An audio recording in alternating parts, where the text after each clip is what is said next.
നമസ്കാരം. മീഡിയ കമ്പാനിയുടെ വളരെ പ്രാധാന്യം അറിയിക്കുന്ന ഡെയിലി അപ്ഡേറ്റിലേക്ക് സ്വാഗതം. എല്ലാവരും അറിഞ്ഞിരിക്കേണ്ട പ്രധാനപ്പെട്ട കുറച്ച് അറിയിപ്പുകൾ വീഡിയോ വഴി ഷെയർ ചെയ്യുന്നു. ഏറ്റവും ആദ്യത്തെ പ്രധാന അറിയിപ്പ് സംസ്ഥാനത്തെ ജൂലൈ മാസത്തെ ക്ഷേമ പെൻഷൻ വിതരണവുമായി ബന്ധപ്പെട്ടാണ്. നിലവിൽ ആനുകൂല്യം ലഭിക്കുന്നത് എല്ലാ മാസങ്ങളുടെയും അവസാന ആഴ്ചകളിലാണ്. അതായത് 25 അതിനുശേഷമൊക്കെയാണ് ധനസഹായം ലഭിക്കുന്നത്. ജൂലൈ മാസത്തെ പെൻഷൻ വിതരണവുമായി ബന്ധപ്പെട്ട അറിയിപ്പുകൾ നിലവിൽ ഇതുവരെ വന്നിട്ടില്ല. ഗുണഭോക്താക്കൾ ഈ തുക വർദ്ധിപ്പിക്കുമോ എന്നുള്ള കാര്യങ്ങൾ ഉൾപ്പെടെ കമൻറ്റ് ബോക്സിൽ ചോദിക്കുന്നുണ്ട്. അത് സംബന്ധിച്ച ഔദ്യോഗിക ഉത്തരവുകളൊന്നും തന്നെ സർക്കാരിൻ്റെ ഭാഗത്തുനിന്ന് വന്നിട്ടില്ല. ഈ തുക വർദ്ധിപ്പിക്കുന്ന ഉൾപ്പെടെയുള്ള കാര്യങ്ങളൊക്കെ നടപ്പിലാക്കണമെങ്കിൽ കുറച്ചുകൂടി കാലതാമസമുണ്ടാകും. പക്ഷേ ഒരു വർഷത്തിനകം തന്നെ പദ്ധതി നടപ്പിലാക്കുമെന്ന് സർക്കാർ അറിയിക്കുകയും ചെയ്തിട്ടുണ്ട്. അതീവ പ്രാധാന്യമുള്ള ഒരു വിഷയമായിട്ടാണ് ക്ഷേമ പെൻഷൻ വർധനവിനെ ഈ സർക്കാർ നോക്കി കാണുന്നത്. അതുകൊണ്ട് തന്നെ ആനുകൂല്യം വളരെ വൈകാതെ തന്നെ നടപ്പിലാക്കുന്നതായിരിക്കും. എങ്കിലും അതിനല്പം കൂടി കാലതാമസമുണ്ട്. ഇനി പെൻഷൻ വാങ്ങുന്ന ഗുണഭോക്താക്കളിൽ നോൺ റീമാരേജ് സർട്ടിഫിക്കറ്റ്, അതോടൊപ്പം വരുമാന സർട്ടിഫിക്കറ്റ് ഒരിക്കൽ പോലും സമർപ്പിച്ചിട്ടില്ലാത്ത ചില ഗുണഭോക്താക്കൾ വരുമാന സർട്ടിഫിക്കറ്റ്, മൊബൈൽ നമ്പർ അപ്ഡേഷൻ ചെയ്തിട്ടില്ലാത്തവർ അല്ലെങ്കിൽ ഇതുവരെ ഏൽപ്പിക്കാത്തവർക്ക് ആ രീതിയിൽ മൊബൈൽ നമ്പർ ചേർക്കൽ പോലുള്ള പല കാര്യങ്ങൾ നമ്മളുടെ സംസ്ഥാനത്തെ പെൻഷൻ ഗുണഭോക്താക്കൾക്ക് ബാധകമായിരുന്നു. ജൂൺ മാസം 30-ാം തീയതി വരെയൊക്കെ ഇതിന് സമയം അനുവദിക്കുകയും ചെയ്തിട്ടുണ്ടായിരുന്നു. അപ്പോൾ ഇത്തരം ക്രമീകരണങ്ങൾ ഇതുവരെ ചെയ്യാത്തവരുണ്ടെങ്കിൽ ഇനിയും അത് ചെയ്യുന്നതിന് വേണ്ടി ശ്രദ്ധിക്കുക. കാരണം ഇത് ചെയ്യാത്തവർക്ക് ഇനി ആനുകൂല്യം ലഭിക്കുന്നതല്ല. ഇനി എന്നാണോ ഇത് വീണ്ടും സമർപ്പിച്ച് ഇത് പുതുക്കിയെടുക്കുന്നത് അതിനുശേഷം മാത്രമേ നമുക്ക് ആനുകൂല്യങ്ങൾ പുനഃസ്ഥാപിച്ച് ലഭിക്കുകയുള്ളൂ.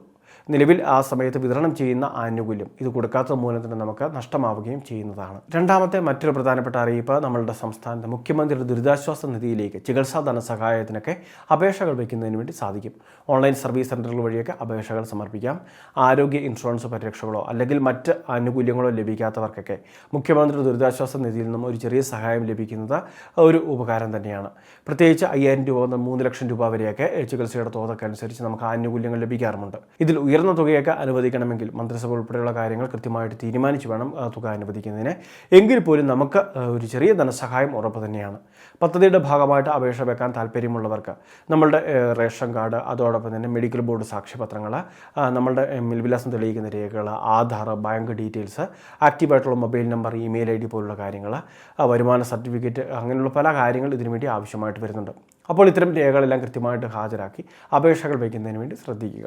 അതുമാത്രമല്ല കൃത്യമായിട്ട് ആപ്ലിക്കേഷൻ ID ഉണ്ടാകും. അത് ട്രാക്ക് ചെയ്യുന്ന ഉൾപ്പെടെയുള്ള കാര്യങ്ങൾ, ഏത് ഉദ്യോഗസ്ഥരുടെ പക്കലാണ്, ഏത് തലത്തിൽ ഇപ്പോൾ നമ്മൾ അപേക്ഷകൾ എത്തിയെന്നുള്ള കാര്യങ്ങൾ ഉൾപ്പെടെ മനസ്സിലാക്കാൻ സാധിക്കും. വില്ലേജ് അടിസ്ഥാനത്തിൽ കൃത്യമായിട്ടുള്ള പരിശോധനകൾക്കൊക്കെ ശേഷമായിരിക്കും ഈ തുകയൊക്കെ നമുക്ക് അനുവദിക്കുന്നത്. മൂന്നാമത്തെ മറ്റൊരു പ്രധാനപ്പെട്ട അറിയിപ്പ് നമ്മളുടെ സംസ്ഥാനത്തെ കർഷകർക്ക് വേണ്ടി കാർഷിക ഉപകരണങ്ങളൊക്കെ സബ്സിഡി നിരക്കിൽ ലഭിക്കുന്ന പദ്ധതികൾക്ക് അടുത്ത ദിവസം തുടക്കം കുറിക്കുകയാണ്. കാർഷിക യന്ത്രവൽക്കരണ ഉപപദ്ധതി പ്രകാരം 50% വരെ വ്യക്തിഗത സബ്സിഡി ഉൾപ്പെടെയുള്ള ആനുകൂല്യങ്ങൾ ലഭിക്കുന്നു. ഇനി ഗ്രൂപ്പ് സംരംഭങ്ങൾ, കാർഷിക സഹകരണ സംഘങ്ങളൊക്കെ ആണെങ്കിൽ 80% വരെയൊക്കെ സബ്സിഡി ലഭിക്കുന്ന സ്കീമുകളുമുണ്ട്. ഇനി കർഷകർക്ക് വിവിധ ആനുകൂല്യങ്ങളെല്ലാം ലഭിക്കുന്നതിന് വേണ്ടി കർഷക ID, അഗ്രി സ്റ്റാക്ക് കർഷക ID എടുക്കുന്നതിന് വേണ്ടി കേന്ദ്ര സർക്കാർ നിർദ്ദേശം നൽകിയിട്ടുണ്ട്.